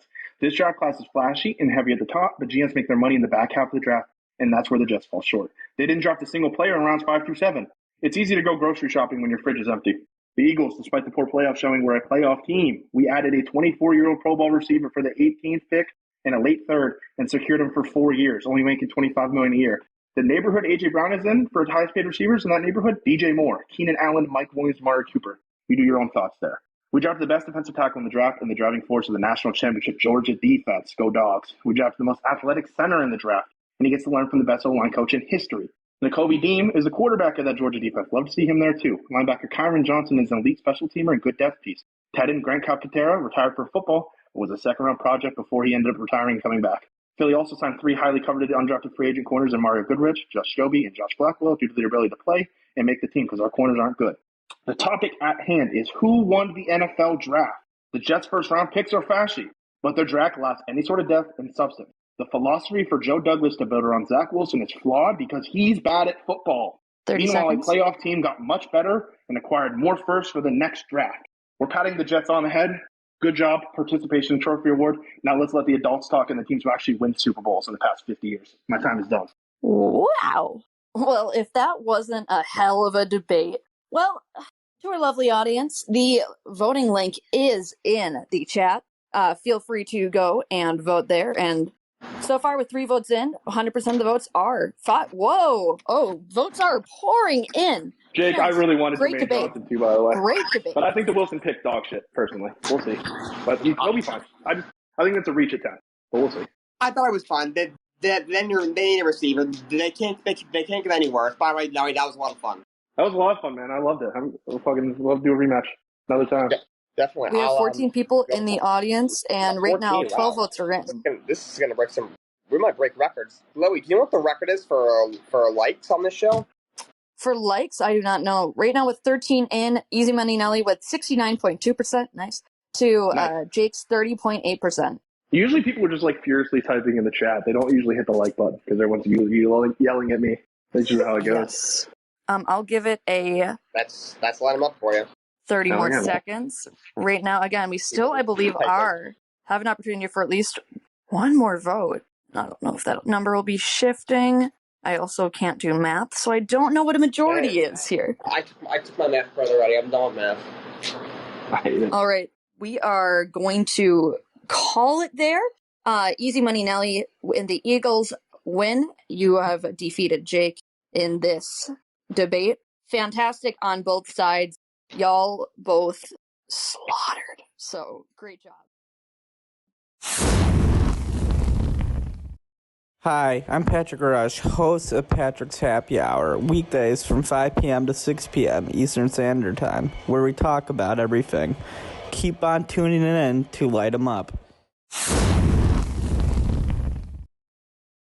For this debate, now we do have a movie semifinal between KapNoCap debating Rocky 2 with his 2-1 all-time record, season 2 record of 1-1, versus Easy Money Nelly debating Raging Bull, 6-3 all-time, and actually no, 7-3 all-time, 4-0 season 2. So we got a little Mr. Undefeated right here. So Nelly, you will get to debate first, or choose whether or not you would like to defer or start the debate. Again, these are 1 minute opening statements. Okay. How's it going, man? Is it on me? Sure. All right. Whenever you're ready. Okay. So, we have 2 movies here that tell 2 very distinct stories about boxing. and what they deal with. The story of Raging Bull is a great tale by Martin Scorsese, but has a very brash and harsh take on the life of a boxer. And I feel it focused too much on the protagonist's personal life to be a sports movie versus Rocky 2, which is probably one of the greatest sports sequels, or probably better, one of the greatest sequels, period. This film doesn't focus heavily on boxing as other Rocky movies, but this does take place right after Rocky's first fight against Apollo for the world title. After hearing the doctor's news and getting Apollo's word that he gave Rocky his best, 20 seconds left. Totally fine walking away from the ring with his 37 grand and winning. After life kicks his ass, he's broke and jobless and has no choice but to go back to the ring and take on Apollo for the championship and continue to box to bring home money for his family. All right. Great opening statement. Nelly, whenever you are ready. All right. Just like Rocky trying to find a life outside of boxing, so too did Sylvester Stallone writing different films to gain the respect of Hollywood. With a bunch of misses under his belt, he returns to the Rocky franchise, flipping this underdog story on its head. The remarkable change he makes? Same beat to the story as the first Rocky. Plucky upstart faces heavy favorite Apollo Creed. Except this time he wins it. That's it. Stallone took the final draft of Rocky 1, scribbled over the text with a red Sharpie in the finale saying, "I win this time." The movie made a bunch of money. I get why they made it. But not only is it not the best Rocky movie, it's not even the best Rocky sequel. Shout out Rocky 4. Rocky is like Bob Cousy. Came first and set the framework for a great boxing. Raging Bull is Michael Jordan. Expands upon the formula and completely surpasses the legacy of its predecessor. Rocky 2 is more forgettable than Derek Watt, Luke Hemsworth, and Liam Payne combined. I'm ready to get at it. Oh, well, with that being said, gents, you got 8 minutes in Crossfire, so light them up. All right, so first things first, the biggest difference in these movies is the mood that it gives.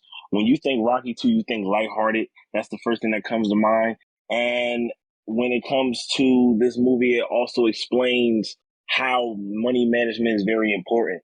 But Raging Bull isn't even really a sports movie if you really want to be honest, because Martin Scorsese didn't even want to do the film because he thought it was going to be mainly about boxing until he read the script and then seen, oh, I get to just dive into his personal life, and boxing is just a backdrop. Yeah, that's what makes it interesting, though. It's a real movie that's really good that also has sports in the background. The problem is with Rocky, number one, the fight scenes age fucking terrible. It looks terrible. The sound effects are awful. It's awful, right? Rocky 1's good. Rocky 2 is the same fucking movie, except it's the reason I hate most sports. It's the reason I hate sports movies, because the ending is so fucking boring and cliche. They both fall down and Rocky gets up. Rocky's not beating Apollo Creed. Can we do that discussion? Rocky fucking sucks. I'm an Italian dude. I'm a Philly guy, right? Rocky's not beating Apollo Creed in any scenario. The movie's just, it's just not good, right? The marriage plot's fucking boring. It's the same movie as Rocky 1, but worse. One-dimensional characters, lack of good boxing scenes. Raging Bull might not have great boxing scenes. It's not a great boxing quote-unquote movie, but it's a great fucking movie, and it built upon the Rocky formula. Absolutely. Nah, I definitely get you on that. But Rocky gives us hope as a protagonist. He's a lovable character and he's a real role model. Jack LaMotta, he's not even really a protagonist. He's only a protagonist in the ring, but he's an antagonist at home, putting his wife and his brother through hell. Correct. Which is being an insecure little man. But Rocky, on the other hand, is a lovable character who loves his family and continues to work hard. But that's what makes it so boring. It's just Rocky's the good guy, Apollo's the bad guy. For whatever reason, why don't we like Apollo? He's got cooler shorts. But that's the thing. Everything. We don't dislike Apollo, and that's why we grow to like Apollo throughout the movies as we gain respect for him. Rocky 4 is a better movie. Rocky 2 is not good, right? It's the same movie as Rocky 1, except they both fall at the end and Rocky gets up. It's the reason sports movies have been so cliche and dog shit for about 25 years. Because of this specific movie. First one made a bunch of money. Let's do the same exact one. Change a few things. Boom. Let's make another $500 million. You can't get mad if the formula works. But the thing is, like, you can't describe Rocky in 3 words. Hard worker. You like to root. Like, there's no complexity. He's the most one-dimensional character I've ever seen in a movie. He's definitely not one-dimensional. Adrian. All he does is yell Adrian and get his fucking ass kicked. Why am I rooting for this guy? That's the beauty of the sequels, because he starts to build his character through each movie. You feel me? You start to learn more about the character through each movie. And then when you talk about how crazy Rocky 5 is, you still learn more about the character through that terrible movie. So at the end of the day, it's still a character arc that goes through a time frame. Raging Bull is just an angry man. Raging Bull also goes through a time frame. It does go through a time frame, but he shows a guy who was a champion. Learns his lesson. He absolutely learns his lesson. He's not a good dude. He learns. He's sitting there at the end of the movie. He's barely hugging his brother. Bogler walks in the car. He lost everything. He lost his first wife. He lost his second wife. He lost his his Lost brother, his and what he kids, lost, lost his what he brother, cared about. too. That's the shit he doesn't care about, though. He cares about he lost the title because he's a piece of shit, and that's all he ever cared about. That's an interesting movie, right? What are the motivations for Rocky? I hit hard, Adrian. Like, it's just fucking, he's a big dumb idiot. The movie's fine. Rocky 4 at least leans into it being a stupid concept, and Rocky 1's actually good. Mm-hmm. Rocky 2 is just a boring remake.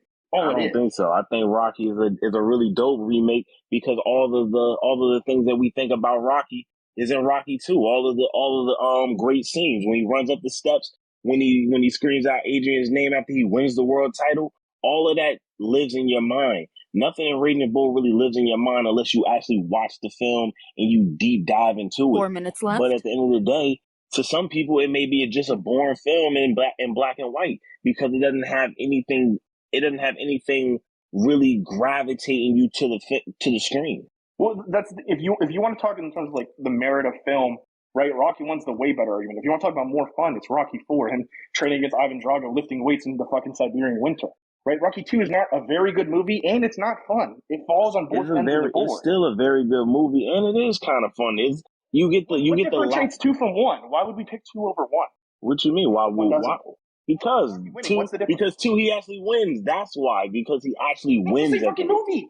Yeah, it's the same movie. It's the same husband, same wife, same Apollo. Rocky's just not interested. He's not fun. He runs around like I see him running up and down the stairs. That guy's not beating Apollo Creed in any scenario. He's not getting up. I think 2 is where we fall. 1 is an interesting story. It shows a guy, he's very clearly never going to win in 1. And guess what? He faces the heavyweight champ and gets his fucking ass. Makes sense. Mm-hmm. Hollywood's like, hey, let's make a bunch of money. How about this time Rocky wins? And that's when the story jumps to shit. But it's Rocky not 4 is when that it he gets just fun wins. again. He actually learns how to box differently so he can beat Apollo. That's the difference. We're not talking about that. You can't talk about the merits of boxing and Raging Bull. And then this movie's fucking terrible at boxing. And his head's like fucking 5 feet away from a fist. It's terrible. Right? Raging Bull doesn't try to be like a recreation of boxing. It's supposed to be like a dream, like fugue-like state. It's not supposed to be like a nightmare. It's not supposed to be realistic. Rocky fails at everything. The boxing isn't fun. The characters aren't fun. If Apollo's the main character just whooping Rocky, that would be interesting, right? It's a fun sports movie. That's the whole point. It's supposed to make you laugh. It's supposed to make you feel good. Raging Bull doesn't do that for you. It's right, but that's the reason why everyone hates that we haven't a good sports movie in 20 years, is that the formula got overdone, and Rocky 2 is the reason why.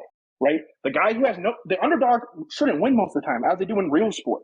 It just doesn't happen, right? Like you have the Pelicans. The Pelicans weren't going to beat the Suns. Underdogs don't happen that often in sports. He's not beating Apollo. You're right. Yeah, of course. 2 minutes. That's obvious. That's actually obvious. Of course, the underdog's not going to always win because sometimes they just don't have the credentials. But what if the underdog actually went into the factory, actually got themselves right, and found the way to actually be better than the champion? And that's what Rocky shows you. It shows you that even if you're the underdog, you can still figure out a way to outclass the champion. Right. This movie was strictly made for money purposes. They rewrote the script after the fact, right? That's where it comes from. So was Raging Bull, because Martin Scorsese no. He had no choice but to make this movie. Right. That's the reason for the financing, not the reason they made the film. They made Rocky 2 out of money reasons. Scorsese made it because he needed the ability to make his next movie, Passion of the Christ. Not Passion of the Christ, 10,000 Patients. This is what I'm saying. Rocky 1 is better than Rocky 2. All Rocky 2 does is change the ending of Rocky 1 in a terrible way. It's just not even it's the third at best Rocky movie. I don't know why I'm talking about Rocky 2. Definitely a second. It's not a great movie, right? There's a reason Rocky 1 won Oscars and no one knows what the fuck Rocky 2 did. And Rocky 4 is a fucking fun 80s romp. It's ridiculous, right? It can't stand for. It makes you laugh. It's a sports movie. But why are we rooting for Rocky? It's just there's no reason to root for this guy. He's got no charisma. He's terrible at boxing. The boxing's terrible. Apollo Creed's way cooler, way more interesting. That's the guy I want to listen to, the guy I want to talk to. He actually has charisma. Yet they kill him in the 4th fucking movie, which actually makes the best Rocky movie. Because in the 3rd movie, Raging Bull stands on his own. I don't even know who he fought. Be better. He fought Sugar Ray. The whole problem with Rocky, it was made for financial reasons. It's way worse than 1. It's not as much as fun as 4. I understand. And the boxing scenes age terribly. Raging Bull is not a sports movie at all. I'm gonna have to stop you there. Not even a sports movie. All right. Gonna have to stop you there. Okay. So now we'll be moving into our closing arguments. Again, reminder, you get 1 minute each. I will leave. Yeah, it's going you now. I forgot the order of this. Cap goes first. Yes, there. I think Cap, you go first, and then Nelly, or am I? No, you're right. Okay, sounds good. Yeah, whenever you are ready. All right. In my closing statement, I focused on the essentials to what a sports movie really is. I feel like when we discuss sports movies, Raging Bull does not come to mind because at its core, it's not a sports film. Martin Scorsese didn't want to make this film due to his dislike for boxing and sports as a whole. He makes a film about an insecure man who drives his wife away, children, and his brother after putting them through years of abuse. He just so happens to be a boxer. This movie wouldn't be any different if he was a police officer. But Rocky is a classic sports film that brings in the essence of a family and the love for sports. Jack LaMotta doesn't love boxing because he doesn't love anything, but Rocky loves boxing. He loves his wife. He loves the life that he lives. Rocky is more quotable, is more lighthearted, and it actually focuses on the sport and is actually a sports movie. I rest my case. Great use of time, Cap. Nelly, whenever you are ready. All right. Rocky 2 isn't bad. It's fine. It completely replicates the story of the first Rocky, which is a much better movie. Except this time Rocky wins in a boring cliche fashion. It doesn't involve any new boxers. It doesn't involve any good new storylines. No, the marriage proposal to Adrian isn't interesting or fun. Raging Bull stood the test of time as the greatest boxing movie in the history of cinema. Rocky 2 gets lost in the shuffle of a mediocre, bloated Rocky franchise. Rocky is a by-the-books, boring story with the same good versus evil story we've seen 100 times the past 100 years. While Raging Bull is an interesting character study that doesn't tell you who to root for. There's a reason we never got a Raging Bull 2, because you can't improve upon perfection. This is a cartoon in Rocky versus a character study in Raging 20 Bull. seconds. That is all my time. All right. Well, another fantastic movie debate in KapNoCap and EasyMoneyNelly. Great job to both of you. The voting link is going to be in the chat. Ooh. Votes are pouring in right now. Jeez. Everyone People are passionate. had their finger on the trigger. Right now with 9 votes in, Easy Money. With 11 votes in, EasyMoneyNelly is leading 54.5%. Y'all, 12 votes in, 50-50. Oh my God. They've been waiting for this. Nelly versus Cap. We've been building up to 13 round with 2. Nelly taking a lead. And I believe we have 14 in our psycho who's not voting right now. That's what I'm wondering. What is that person? That's crazy, man. This is really like The Rock and Austin the color cap. Dude, that was so... I just don't like Rocky. Apollo's so much cooler, dude. I mean, if we did make a movie called Apollo, man, it would have been lit. Like, don't get me wrong. Creed, oh, God. Yeah, Creed is fire. It's 50-50 with 14 votes in. Another dead tie right in the middle. No. We still got a little bit of time left, so I don't know, again, if I'm seeing the right listening numbers comparatively or not. Oh, God. Wow. Right, what do we do in this scenario? What have we done? I meet you outside for a game of 7 or something. Like, let's go. Okay, well, I believe that ends our voting period, so this is tied at 50-50. I'm going to have to get a reminder on what happens here because, I'm the tiebreaker? Is that right? Oh, God. Oh. Okay. Okay. Hold on. I don't have my quarter out. I usually do. So I'm flipping a coin because I don't want to be the one to choose. I have a quarter here. I'm going to do it this way. Cap, you will be heads. Nelly, you will be tails. So before this happens, Cap, can we both agree that this should be in the tie category, not a loss or a win? I mean, absolutely, yeah. This okay. I'm fair with that. Let's put it in the tie category. I'm fair with this. Okay, let's do it. 1, 2, 3. And it is heads, so that would be a win for KapNoCap. Oh! Good shit. God damn it. Great one, Cap.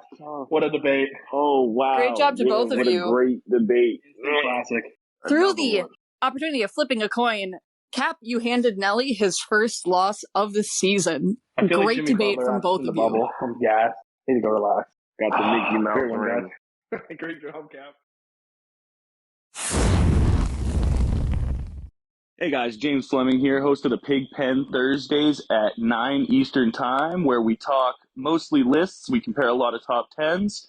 Also host the Gamble and Ramble show Sundays before football every week. Stay tuned for more Light 'em Up. Now we will have our final debate. I'm going to get Calvin and Jake on here. Calvin, how's it going? I'm great. Jake, got you both in here. So I'm going to introduce our debate. So we have another NFL draft debate. This one being the best offensive player being drafted. Calvin is arguing for Treylon Burks, while Jake is arguing for Evan Neal. So, Calvin, since you have the better record, you will be the one to choose whether or not you'd like to defer. All right, wait, so I go last, though, if I go first here, right? I go last in closing? Or is it same? I think if you go... Yes. Okay. Oh, God. Yeah, that'd be the case. Okay, I'll go first then. Okay, so whenever you're ready, you'll have 2 minutes for your opening statement. All right.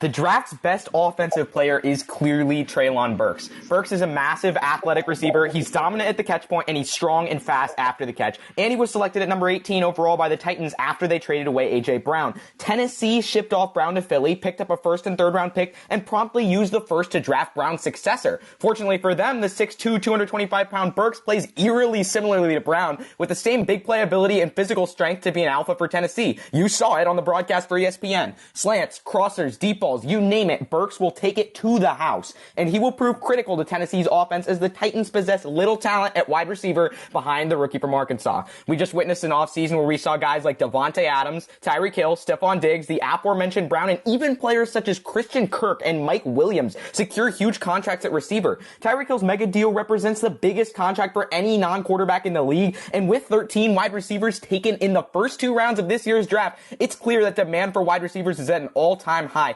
Every receiver class over the last few years has been deep for a reason. Receiver is in demand now more than ever. Ryan Tannehill, who's probably a league average QB, was a completely different quarterback without his star receiver last year, throwing just 2 touchdowns total with a 1-3 record in the 4 games A.J. Brown missed, while going 11-2 with Brown active. And once again, Burks is very comparable to Brown, who was a big play machine during his time in Tennessee. Burks is obviously not a guarantee to become a superstar. No one ever is coming out of the draft, but he's got all the traits to take that step. If he's able to put up even moderate production, it will pay massive dividends for this wide receiver starved offense. And if Burks does reach his potential, the sky's the limit for his target share, yards, and touchdowns. Treylon Burks' potential impact on the Titans will make him easily the draft's best offensive player. I can see the rest of my time. All right, great introduction there, Calvin. Jake, whenever you are ready, I believe. Yeah, whenever you're ready, you'll have 2 minutes. All right, sounds good. All right, so Evan Neal is the best offensive player in this draft. It's not even close, at least not when it comes to Treylon Burks. First of all, Treylon Burks was the 5th best player at his position, at best, behind Chris Olave, Jameson Williams, Drake London, and Gary Wilson in no particular order. Evan Neal was at worst the 2nd worst at his position. I think he's the first. He's at worst, maybe a slightly behind Ike Ekwonu, both for top 5 players, if not top 3 players in this draft. Evan Neal is a first-team All-SEC, consensus All-American, national champion. He played with Alabama. Treylon Burks played with Arkansas. Arkansas. Alabama's much more NFL ready. It's not even close. The quarterbacks weren't good. Running backs weren't first-round worthy. Wide receivers weren't top 5 like Neal was. Tight ends weren't first-round worthy. Interior line weren't even top 10 worthy. He was an absolute stud at Alabama. Alabama produces an absolutely amazing offensive lineman. And I'm also not sold on Treylon Burks. He's got good size. He's very fast, but he didn't play against press coverage very much. Which is going to do a lot in the NFL. He's got tight hips that might affect his route running. May make him not a very good route runner. Speaking of route running, he's very raw in that. Could he learn? Yeah, that remains to be seen. I'm not sold on his route running. He tested very poorly at the combine. His vertical jump wasn't good. His agility wasn't good. His short line speed wasn't good. He's 6'2", 225. Should be pretty easy to block as a receiver. He did not block well at all in college, so I'm very, very meh on him. 30 seconds. Evan Neal is an absolute stud. He's going to be the New York Giants starting off cycle for a very long time. As a Jets fan, I can admit Giants made a good pick finally, and he is the best offensive player in this draft. I don't see anyone who compares to him. Only guy who does compare to him, Calvin's not even picking, so this should be a breeze. I'm going to concede. Well, great statements there. So now, for the final time this episode, I got to say, light 'em up. You have 10 minutes. All right. Okay, so first, I want to get something straight here. First of all, I feel like we're talking about best offensive player of the draft. We're having this debate after the draft because it's about impact on teams. Wouldn't you agree? Mm-hmm. Yes. So it's not just about, okay, obviously if it was before the draft, Like, I believe Treylon Burks. I don't believe Treylon Burks is the 5th best wide receiver in this class. I'll say that. I think he has a legit argument to be the best. But the fact is, Tennessee has absolutely no one at the position. He has ridiculous frame. And yes, I know he ran slow at the combine, but 40 times hardly matter. What matters is when you're in pads and when you watch the tape of Treylon Burks, you see him able to take short passes to the house. He's ridiculous after the catch. He plays so much like A.J. Brown, who just racked up the most like yards per catch after the catch out of anyone in the league. He plays like that, and in pads, he is faster than in his 40 time. Again, 40 times do not matter. You see his college tape, you see him take plays to the house. He's a big play machine. I don't think speed, jump is any of a concern. He's got the frame to do it, and he's shown that he did it in college. And I think his impact on Tennessee, with the fact that Tennessee just has nobody at the position, is far greater than what Evan Neal's will be. When we think of impact, Evan Neal's gonna make a big impact. The Giants' offensive line is garbage. There's no one on my team that should even deserve to compete for the starting right tackle job or left tackle job with Evan Neal. When it comes to impact on team, Evan Neal's gonna have maybe a bigger impact of any player in this draft. I mean, obviously, especially with the quarterbacks possibly not being starting until 2023. The Giants' offensive line has been garbage for years. Daniel Jones, I don't think is very good, but to be fair to him, as soon as he drops back, there's like 19 different guys just mauling him. Their O-line is so bad, so he's going to make such a huge impact. When it comes to impact on the team, you know, Treylon Burks has Ryan Tannehill, who's a mediocre quarterback. You know, Evan Neal's job is to protect Daniel Jones, who's going to make a break year. If Jones doesn't go off this year, his career as a starter might be over. He'll definitely be over in New York. So when it comes to impact, definitely Evan Neal. He's got a lot of When Tannehill was without his receivers, he became from an average quarterback to an atrocious one. Like I said, just like 2 touchdowns in those 4 games that he was without A.J. Brown. And with Brown, his touchdown totals exceeded by like a full touchdown per game just because he had that guy in the lineup who can make a difference. And also the fact you said about Evan Neal, I don't see how Evan Neal has an impact. You mentioned yourself, Daniel Jones is not a good quarterback. He has struggled in the NFL through the first few years, and Evan Neal's not even playing left tackle. Joe Schoen had confirmed after the draft, Neal's playing right tackle, not left. He doesn't even have the job of protecting Daniel Jones's blind side. Only 5 right tackles make more than $10 million in the league. That number is dwarfed by the amount of receivers who make $20+ million in the league. No right tackle makes $20 million in the league, but 10 receivers have contracts or contract extensions that average $20 million or more for a reason. Evan Neal's playing right tackle. He's protecting the non-blind side of a mobile QB who isn't even good anyway and can't even get the ball to his star $18 million a year receiver. I don't see how this is changing. What is he changing when he's just one guy on the offensive line? Yes, he's only one guy, but 1/3 and 0. The Giants don't have a single off the line instead of Andrew Thomas. Treylon Burks is just another guy from Florida. Yes, he's the number 1 guy by default because Titans trade A.J. Brown, so they have no one. They cut Julio. The next receiver is Nick Westbrook-Kinney, who's garbage. But exactly, that's the point about the impact. He needs also offensive line. I'll let you finish when I do this quickly. Yeah. Go ahead. Offensive line is much more important than wide receiver. It just is because offensive line protects the quarterback. The quarterback's not upright. You know, he can't get it to the receiver, and maybe this is what Daniel Jones needs. I'm not going to get into my opinion. My opinion really doesn't matter. That's not what this debate is about. But maybe this helps. I mean, I think Ryan Tannehill has proven himself enough that he can at least be an average starting quarterback. I think he does what he did last year. He'll still be a starter somewhere for multiple years. But if Daniel Jones doesn't have an elite year, he might be out of the league next year. So that's when we're talking about impact. Neal makes a bigger impact because he might be the guy who helps save Daniel Jones' job. Treylon Burks is not going to save his job.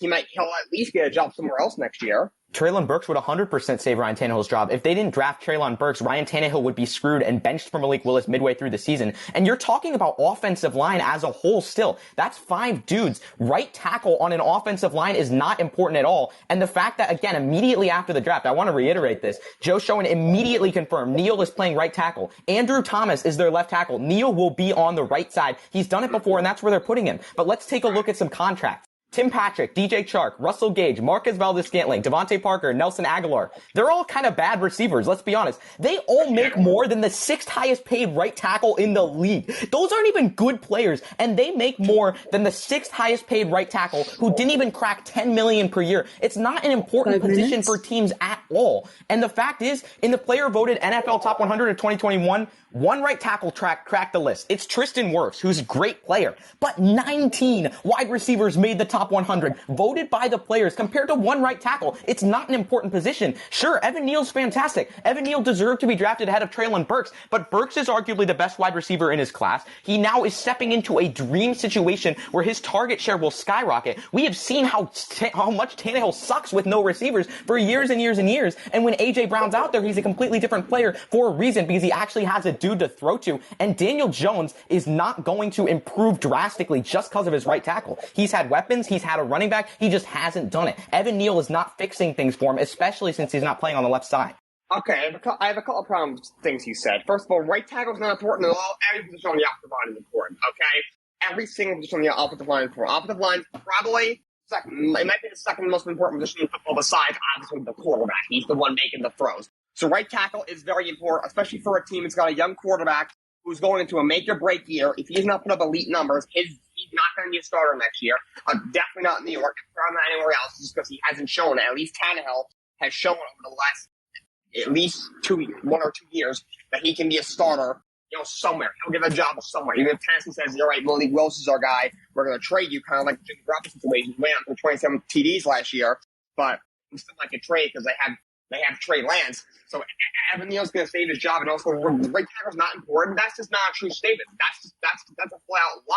Stop. It's important, but it might be like the 12th most important position out there instead of like the second most important, which is wide receiver, and which has been shown because the highest non-paid quarterback, or the highest non-quarterback being paid, or the highest paid non-quarterback, is Tyreek Hill. He's a receiver. Receiver gets paid more than any other position but QB. And the fact is, I want to reiterate this fact. The fact Ryan Tannehill without A.J. Brown was atrocious. They went 1-3 in those games. They played the Jets one game. He threw for 298 yards. Sure, that's the Jets. My Jets beat them. Yeah, they beat it without A.J. Brown. Sure. I mean, yes. And they lost that game. They were without A.J. Brown. They threw for some yards against a bad Jets defense. Sure. Ryan Tannehill in week 12 without A.J. Brown, 11 for 21 for 93 yards, 1 touchdown and a pick. The next week, 20 for 31 for 191 yards, no touchdowns against Jacksonville. The week after, 153 yards and a pick with no touchdowns. Those are his stat lines without A.J. Brown. It's very clear, if they hadn't drafted Burks, and the fact that they even made the trade and then immediately drafted a receiver to replace the position, they're not giving up on the receiver position. They traded A.J. Brown because they couldn't play him. They saw this guy in Burks, and they're like, whoa, he looks a heck of a lot like A.J. Brown, and Tannehill's gonna suck and be benched for Malik Willis, who isn't even ready in 4 games if he doesn't have a receiver. So A.J. Brown needed to be replaced, and Burks is that guy. 2-minute warning. So similarly, if you watch the tape, once again, he can take it on all 3 levels of the field. He's not just a default guy. When he gets ahead of steam, he's got sneaky speed downfield. Pause. Remember, we are debating best offensive draft pick from this year's draft. Continue. Okay. By the way, first of all, Treylon Burks is not the number 1 receiver on the offense. They went out and got Robert Woods. Robert Woods is a really good player. Put up 800, 900, 1,000 yards multiple times. He's the number 1 option. And second of all, this team is not going to throw the ball that much. This offense is a ground and pound offense. The offense is give the ball to Henry. Every single play on Mike Tremolo's play on his play call sheet says, give the ball to Henry, give the ball to Henry, give the ball to Henry. Fake give the ball to Henry, but then give it to him anyway. So Treylon Burks may not have that many catches. That doesn't mean he's bad. Stats don't tell everything. But this offense is run through Derrick Henry. So they're not even going to throw the ball that much. And why should they? When Henry can run for 12 yards every time because he's built like a linebacker. Well, the Giants running back, Saquon Barkley. 1 minute. He takes 1 step and breaks his foot and is out for 12 years. So they might have to throw the ball. So Neal has to keep him upright. So Neal's much more important than Treylon Burks in that matter. Okay. Oh, so first of all, sorry, Lily, to cut you off. My ears stopped working for 1 sec. I did not hear. That's my bad. But to end this, I would like to say, once again, the impact on the team is just so much greater for Burks. The fact that, and yes, you're saying the offense runs through Derrick Henry. What do we expect Derrick Henry's shelf life to be? He's gotten 400 carries in each of the past 2 seasons before the injury. Then he got hurt finally. He's wearing down, and even a beast such as Derrick Henry cannot last for this much longer because he's getting historic loads of carries. Yes, the offense can run through him. Yes, he's great in the second half, but oftentimes he's very inefficient, and the Titans need to run play action, and play action, it might be what they do best. They need a receiver to throw to on play action. They can't just throw the ball to Nick Westbrook-Ikine, who's going to drop it. They got to throw to a guy, and Burks will get open deep. He's a big play machine. He can do it all. All right, I'm going to have to stop you there. Great crossfire. We'll be moving into closing debates. Calvin, did you open with Yes, debates? I did. Okay, so Jake, whenever you're ready, your 2 minutes starts whenever you start speaking. Okay, so I don't like a lot of things that Calvin said. Derrick Henry is not inefficient. He's never been inefficient. He got hurt once, so what? Burks is not going to get that. Is not going to get that many balls. He didn't impress me at the combine. I'm not sold on this guy. He's the best third or fourth, probably fifth best player at his position. Neal is at worth the second best player at his position. He's protecting a quarterback who, if he does not make the Pro Bowl this year or have a big year, he's not going to be a starter in the NFL next year. Comes to impact, definitely Evan Neal, 100%. It comes to his point about all receivers are more paid than linemen. That's because a lot of these teams are stupid. Look how many teams are smart in this season. Not a lot. Lions are stupid. Jets are stupid. Jaguars, Eagles. You can just go down the list. So that point to me, that's just a useless stat. That means nothing to my life. A right tackle is very important. It's another mistake Calvin made. Saying right tackle is not important, that is a blasphemous statement. Right tackle is very important, especially on a team that has no offensive line help and has a quarterback that's very unproven. If he doesn't have a great year, he's going to be off the team and possibly out of the NFL. Maybe he'll be a backup somewhere, but he won't be a starter if he has another bad year. Evan Neal is a better player than Treylon Burks. Treylon Burks does not sniff the number one receiver in this draft. He's not even number one option in the Titans receiving room because they got Robert Woods over there. Evan Neal automatically becomes the best offensive lineman on that team. Evan Neal is a better player than Treylon Burks. He is more talented. He's going to have more 30 impact. seconds. He's got higher expectations, and he is just an overall better fit for the Giants. He's going to have a lot of time to develop. The Giants are going to rebuild. The Titans are on a win now team. They're trying to get a Super Bowl before Malik Willis takes over. And if they don't do that this year, because Tannehill's probably in his last year there, because they drafted Jones, he didn't have a good year last year. Then that window's going to close temporarily. So it comes to, and Cena's going to have more time to develop. He's going to end up being a better player. Evan Neal's the best player of this draft. All right. I'm going to have to cut you off there. Calvin, whenever you are ready, you may begin your closing statement. Okay. So this day is about impact on teams. And once again, right tackles they're not in the same stratosphere as impacting their teams as receivers are. It's just not the case. I'll name 7 NFL franchises: the Saints, Vikings, Eagles, Colts, Panthers, Steelers, and Jets. What do they have in common? They definitely don't have good offenses, as you can tell. They also have the top 7 highest paid right tackles in the league. Right tackles are not leading good offenses. 6 of those 7 offenses are probably below average last year, and yet they had the top 7 highest paid right tackles in the league. Right tackles don't lead good offenses. You know what does? When you have a superstar receiver you can throw it up to and be a big play machine. What happens when you give Derrick Henry 35 carries and then he needs to stop because eventually he's going to get worn down? You can't just keep doing this. It's not a sustainable method. It's never been in history. Even guys such as Eddie George, who handled huge workloads, eventually wore themselves down. You cannot give the ball to Derrick Henry every play. Derrick Henry is amazing. In the second half, he can be unstoppable. In cold weather, he becomes full Yeti mode,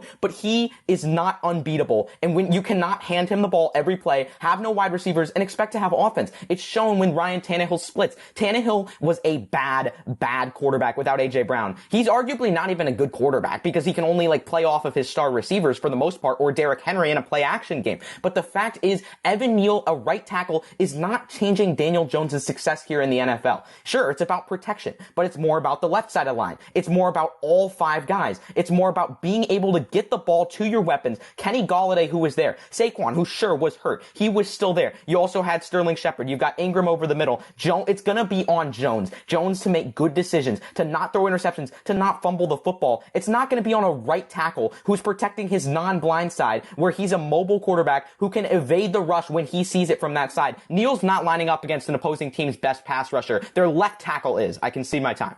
You ended perfectly. Wow. That was actually ending with a perfect time. Great job to both of you. That was a fantastic debate. The voting link is in the chat. That was a lot of fun, Calvin. Yeah, that was awesome. Let's see. We got 3 votes in right now. It says there's 14 people, but I don't know how active that is. You know how this app is. Yes, there are 14 listening, 5 votes in. Right now, Jake is leading. 6 votes in, and this is 55th. Oh, boy. This better not be a tie. I want to have Lily flip a coin. Calvin taking a 1 vote lead with 9 in. Yeah, Jake, this is a great debate though. This might have been like the most fun I've ever had doing a debate on here. This was a lot of fun.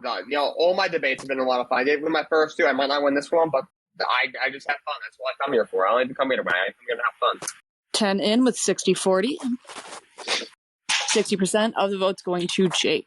Boy howdy, to Calvin. So sorry. Oh my gosh. So right now, 6 votes to 4 votes with Calvin leading with Traylon Burks. A reminder to anybody else who is listening, the voting link is in the chat. Still got about a minute left of voting.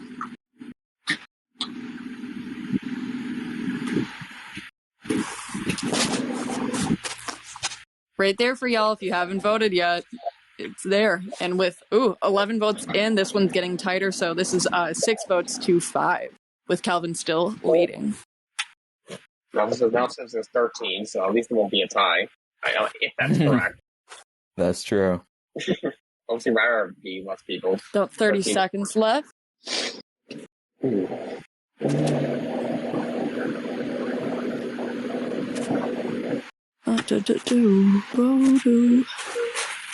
I could start playing my elevator music again. Do you make this into a podcast? Do you post this on YouTube or something?